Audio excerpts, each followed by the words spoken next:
Reality has an infinite variety of forms of manifestation. The multivariance of the world is its first fundamental property. Any model represents only a separate aspect of the manifestation of reality. Any branch of knowledge is based on a selected aspect of the manifestation of reality. Your choice is always implemented. What you choose is what you get. The space of options is a field of information about what was, is, and will be. Reality has an infinite variety of forms of manifestation. The multivariance of the world is its first fundamental property. Any model represents only a separate aspect of the manifestation of reality. Any branch of knowledge is based on a selected aspect of the manifestation of reality. Your choice is always implemented. What you choose is what you get. The space of options is a field of information about what was, is, and will be. The emission of mental energy materializes a potential option. Each organism contributes to the formation of material realization. When the radiation parameters change, a transition to another line occurs. You cannot change the scenario, but you can choose a different one. There is no need to fight for happiness. You can simply choose the option you like. Chapter 1. Model of Options. This chapter provides a theoretical introduction to transurfing. The conceptual basis of transurfing is the model of options, a fundamentally new look at the structure of our world. A person does not know that he may not achieve, but simply get what he wants. Why is this possible? Dreams don't come true. The rustle of the morning stars. I woke up to the barking of the neighbor's dog. Vile creature, she always wakes me up. How I hate her. Why should I wake up precisely from the sounds that this disgusting spawn makes? I need to go for a walk, calm down, and somehow take my mind off the intense desire to set fire to the neighbor's house. Like the dog, so are the owners. Some bastards are always creeping into my life and trying to get me. I dress nervously. Again, my slippers have disappeared somewhere. Where are you, you sneaky bastards? If I find it, I'll throw it away. It's foggy and damp outside. I walked along a slippery path through a gloomy forest. Almost all the leaves have already fallen, revealing the gray trunks of half-dead trees. Why do I live in the middle of this dark swamp? I take out a cigarette. It seems like you don't want to smoke, but your old habit tells you that you should. Necessary? Since when did a cigarette become a responsibility for me? Yes, it is quite disgusting to smoke in the morning on an empty stomach. Previously, in a cheerful company, a cigarette gave pleasure. It was a kind of symbol of fashion, freedom, and style. But the holidays end, and rainy, gray everyday life begins with puddles of sticky problems. And you seize each problem several times with a cigarette, as if you were saying to yourself, now I'll smoke, catch my breath, and plunge back into this disgusting routine. The smoke from the cigarette got into my eyes, and I covered them with my hands for a minute, like an offended child. I am tired of everything. And then, as if to confirm my thoughts, a birch branch, bending insidiously, hit me painfully in the face.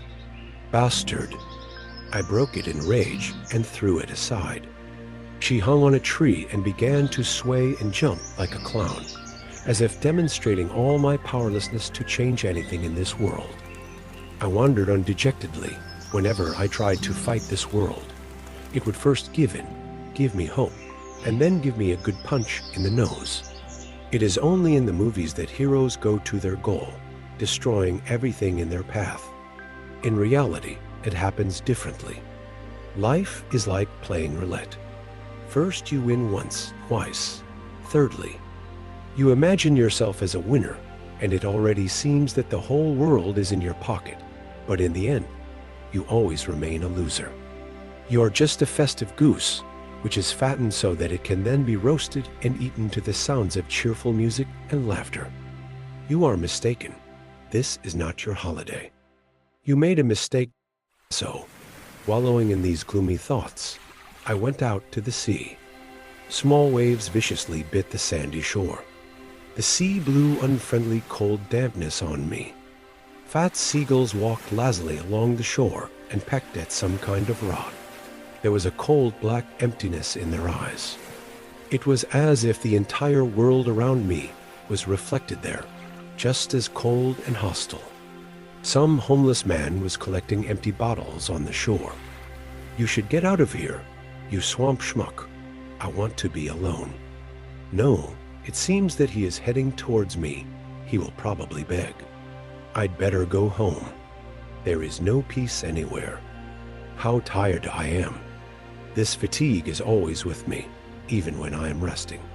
I live like I'm serving a prison sentence. It seems that soon everything should change. A new stage will begin, and then I will become different and will be able to enjoy life. But this is all in the future. In the meantime, it's still the same dull, hard labor. I keep waiting, but the future never comes. Now, as usual, I will eat a tasteless breakfast and go to my boring job, where I will again squeeze out of myself results that are needed by someone, but not by me. Another day of a burdensome and meaningless life. I woke up to the rustling of the morning stars. What kind of sad dream did I have? It was as if some fragment of my former life had returned. It's good that this is just a dream. I stretched with relief, as my cat does. Here he is, the lazy man, lying there, lounging, and only with his ears shows that he is aware of my presence. "Get up, mustachioed face. Will you go for a walk with me?" I ordered myself a sunny day and went to the sea. The path led through the forest, and the rustle of the morning stars gradually dissolved in the multi-voiced chorus of the bird people. Someone especially tried there, in the bushes. Food. Feed. Ah, here he is, the scoundrel. Little fluffy ball, how do you manage to squeal so loudly? Surprisingly, it never occurred to me before. All birds have completely different voices, but none of them comes into dissonance with the general choir, and the result is always such a harmonious symphony that no skilled orchestra can reproduce. The sun stretched its rays between the trees. This magical lighting revived the volumetric depth and richness of colors, turning the forest into a wonderful hologram. The path carefully led me to the sea. Emerald waves quietly whispered with the warm wind. The shore seemed endless and deserted, but I felt comfort and calm, as if this overpopulated world had allocated a secluded corner, especially for me. Some people consider the surrounding space to be an illusion that we ourselves create. Well, no, I don't have the conceit to say that all this beauty is just a product of my perception. While still under the oppressive impression of the dream, I began to remember my previous life, which, in fact, was just so dull and hopeless. Very often I, like many others, tried to demand from this world what was supposedly due to me. In response, the world turned away indifferently. Advisors wise from experience told me that he did not give in so easily. He had to be conquered. Then I tried to fight him, but I achieved nothing, but only became exhausted. The advisors had a ready answer for this case too. You yourself are bad. First change yourself, and then demand something from the world. I tried to fight myself, but it turned out to be even more difficult. But then one day, I had a dream, as if I was in a nature reserve. I was surrounded by indescribable beauty. I walked and admired all the splendor. Then an angry old man with a gray beard appeared as I understood, the caretaker of the reserve. He began to silently watch me. I walked towards him and had just opened my mouth when he abruptly stopped me. In a cold tone, he said that he didn't want to hear anything, that he was tired of capricious and greedy visitors who were always unhappy, constantly demanding something, making loud noise and leaving mountains of garbage behind. I nodded in understanding and moved on. The unique nature of the reserve simply stunned me. Why haven't I been here before? As if spellbound, I walked without a specific goal and looked around. The perfection of the surrounding nature could not be adequately expressed in any words. Therefore, there was some kind of ecstatic emptiness in my head. Soon, the caretaker appeared in front of me again. The stern expression on his face softened somewhat. He motioned for me to follow him. We climbed to the top of a green hill, and a view of a valley of amazing beauty opened up to us. There was some kind of settlement there. The toy houses were surrounded by greenery and flowers, as if showing an illustration for a fairy tale. One could look at this whole picture with tenderness if it did not seem somehow unreal. I had a suspicion that this could only happen in a dream. I looked questioningly at the overseer, but he just grinned into his beard, as if he wanted to say, "There will be more." We were descending into the valley when I began to realize that I did not remember how I got into the reserve. I wanted to get at least some explanation from the old man. I think I made a clumsy remark about the fact that those lucky people who can afford to live among such beauty are probably doing well. To which he replied irritably, "Who won't let you be among them?" I started a broken record about how not everyone is born into luxury and no one can control their own destiny. The caretaker ignored my words and said, "The fact of the matter is that every person is free to choose any destiny for himself. The only freedom we have is the freedom to choose. Everyone can choose whatever they want." Such a judgment did not fit into my ideas about life, and I began to object. But the overseer didn't even want to listen. "Fool. You have the right to choose, but you don't use it. You just don't understand what it means to choose. This is some kind of nonsense." I couldn't help but say, "How can I choose whatever I want? You might think that everything is permitted in this world." And suddenly, I realized that this was just a dream. Puzzled, I did not know how to behave in such a strange situation. As far as my memory serves me, I hinted to the old man that in a dream, as well as in reality, he was free to talk all sorts of nonsense. And this is where all his freedom lies. But this remark did not seem to offend the overseer at all, and he only laughed in response. Realizing the absurdity of the situation, why did I get involved in a discussion with the character of my own dream? I already began to wonder whether it would be better for me to wake up. The old man seemed to have guessed my thoughts. "Well, that's enough. We don't have much time," he said. "I didn't expect them to send me such a cretin like you, and yet I will have to fulfill my mission." I started asking him what kind of mission this was and who they were. He ignored my questions and asked his own. As it seemed to me then, stupid riddle. Every person can gain the freedom to choose whatever he wants. Here's a riddle for you. How to get this freedom? If you guess right, your apples will fall into the sky. What other apples? I was already starting to lose patience and said that I wasn't going to solve anything. It's only in dreams and fairy tales that all sorts of miracles are possible. But in reality, apples always end up falling to the ground. To which he replied, "Enough.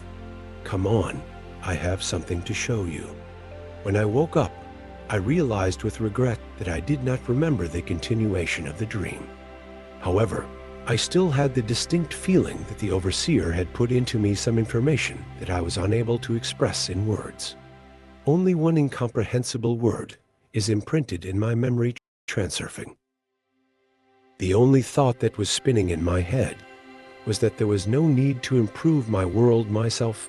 Everything had long been created without my participation, and for my own good. You should also not fight with the world for a place in the sun. This is the least effective way. It turns out that no one forbids me to simply choose for myself the world in which I would like to live.